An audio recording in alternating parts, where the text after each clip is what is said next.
বন্ধুরা আজকে চলে এসেছি জয়ী সেতুতে। তো আসলে ঘরে থাকতে থাকতে বিরক্ত হয়ে গেছিলাম আর বোর হয়ে গেছিলাম। তো ভাবলাম আজকে একটা শর্ট ট্যুরে বেরোই। তো কোথায় যাব ভেবে পাচ্ছিলাম না। তখন ভাবলাম তিস্তা তো আছেই, আর তিস্তা আছে মানেই তিস্তাকে কেন্দ্র করে অনেক জায়গা রয়েছে। তো এখন এসেছি মেখলিগঞ্জের জয়ী সেতুতে। তো এখনও পৌঁছইনি, আর একটু আছে, কয়েক কিলোমিটার, 1-2 কিলোমিটার হবে। কিন্তু যে দৃশ্য, প্রাকৃতিক দৃশ্য না, খুব সুন্দর লাগছে। যেহেতু বর্ষাকাল, এই জায়গাটা নিচু জায়গা আর রাস্তাটা অনেকটা উঁচু, হাই রোডটা। তো এটা হলদিবাড়ি জলপাইগুড়ি রোড, যেটা জয়ী সেতু হয়ে গিয়েছে। সুন্দর জল জমে এক অপরূপ দৃশ্য তৈরি করেছে। তো দেখাচ্ছি, ওই যে নৌকা, এই যে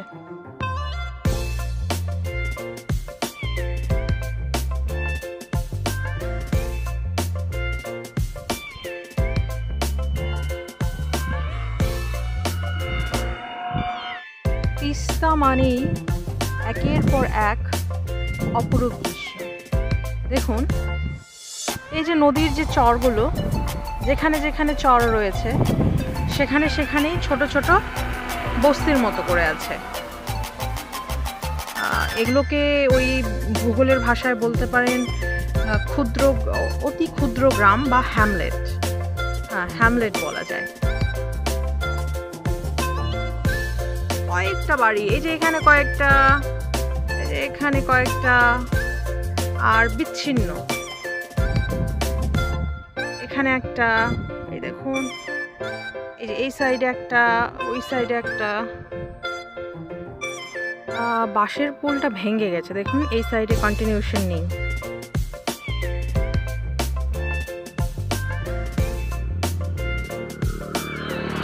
এই যে বসত বাড়ি।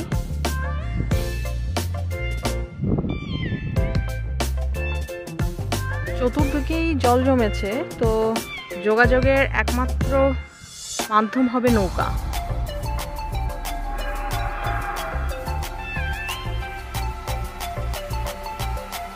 যেহেতু নদীর তীরে, তার মানে বোঝাই যাচ্ছে মাছ ধরাই হচ্ছে পেশা। আর কৃষিকাজ, জীবিকা সত্তাভিত্তিক কৃষিকাজ অনুমান করছি। আবার এই বাঁ পাশের থেকে ডান পাশের মধ্যে দেখুন কত পার্থক্য। এখানে জমিটা, এখানে কিন্তু জল জমে নেই, জমিটা উঁচু। আর একইভাবে বাঁ দিকে দেখুন একদম জলা জায়গা। অবশেষে গন্তব্যস্থলে আসা, এই যে জয়ী সেতু দেওয়া আছে, তারিখ, সাল, সমস্ত কিছু 2021 সালে। একদম জয়ী সেতুর উপরে আছি, তিস্তা নদীর উপর।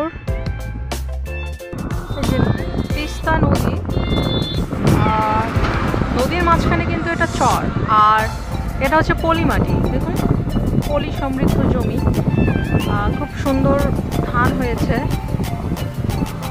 আর এখানে এই কয়েকটা বাড়ি, এই কয়েকটা বাড়ি মিলে একটা বসতি তৈরি হয়েছে। 1, 2, 3, 4, 5, 6, 7, 8, এই যে 8খানা। আবার এই সাইডে একখানা রয়েছে, বোঝা যাচ্ছে না, মানে 9টা, মানে 9-10টার মতো।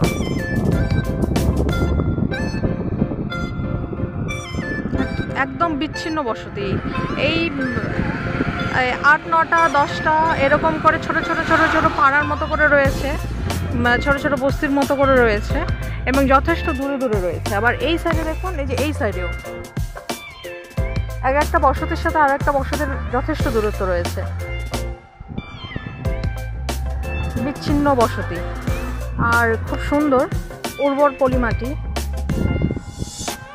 খনিজে সমৃদ্ধ, এবং ধান হয়েছে। আর চতুর্দিকে হচ্ছে তিস্তা, এটা হচ্ছে তিস্তার চর। জয়ী সেতুর অপর প্রান্তে চলে এসেছি। এখান থেকে হলদিবাড়ি মাত্র 14 কিলোমিটার। ভাবুন, আগে হলদিবাড়ি থেকে যদি মেখলিগঞ্জে বা চাংড়াবান্ধা আসতে হতো তাহলে আপনাকে ওই জলপাইগুড়ি হয়ে তিস্তা ব্রিজ পার করে ময়নাগুড়ি ইন্দিরা মোড় হয়ে এই চাংড়াবান্ধা হয়ে আসতে হতো। তো সেই জায়গায় জয়ী সেতু হওয়াতে এই দূরত্ব মাত্র 14 কিলোমিটার। ভাবা যায়?